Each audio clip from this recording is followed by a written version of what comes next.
జమ్మూ కాశ్మీర్లో చోటు చేసుకున్న భయంకరమైన ఉగ్రదాడి దేశవ్యాప్తంగా తీవ్ర ఆందోళనకు కారణమైంది. అనంతనాగ్ జిల్లాలోని పహల్గామ్ ప్రాంతంలో ట్రెక్కింగ్ చేస్తున్న పర్యాటకులపై ఉగ్రవాదులు కాల్పులు జరిపారు. ఈ దాడిలో ఇప్పటి వరకు 30 మంది పర్యాటకులు మృతి చెందగా మరో 20 మందికి పైగా ఆసుపత్రిలో చికిత్స పొందుతున్నట్టు తెలుస్తోంది.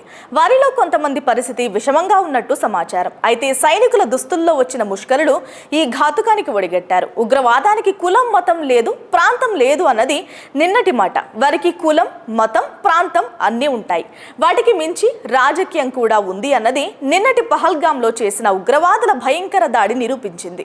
పేరు అడిగి, మతం అడిగి మరీ మట్టుబెట్టిన ఈ తరహా ఘాతుకం ఇంతకు ముందు ఎన్నడూ చోటు చేసుకోలేదు. ఆ విధంగా చూస్తే ఉగ్రవాదుల విషయంలో మోదీ మరింత కఠినంగా ఉండాల్సిన అవసరాన్ని ఈ దారుణ మారణ హోమం చాటి చెబుతోంది. ఏదేమైనా మత ప్రాతిపదికన ఉగ్రదాడి జరగడం దేశంలో ఇదే తొలిసారి. ఏకంగా 30 మందికి పైగా అమాయకులను పొట్టన పెట్టుకోవడం, ఒక వర్గాన్ని టార్గెట్ చేయడం, మోదీతో చెప్పుకో అని సవాలు విసరడం ద్వారా ఈ ఉగ్రమూకలు భారీ లక్ష్యంతో ఈ మానవ వినాశనానికి ఒడిగట్టారు అని అర్థమవుతోంది. ఇది కేవలం ఉగ్రదాడి మాత్రమే కాదు, భారత లౌకిక పునాదుల మీద దాడిగా, దేశంలో అశాంతిని రేపడానికి జరిగిన దాడిగా, దేశంలో బలమైన వర్గాల మధ్య సామరస్యం దెబ్బతీసే దాడిగా చూడాల్సి ఉందని దేశ ప్రజలంటున్నారు. ఈ విషయంపై కేంద్రం చాలా సీరియస్ గా ఉంది. చూడాలి మరి ఏం చేయబోతుందో.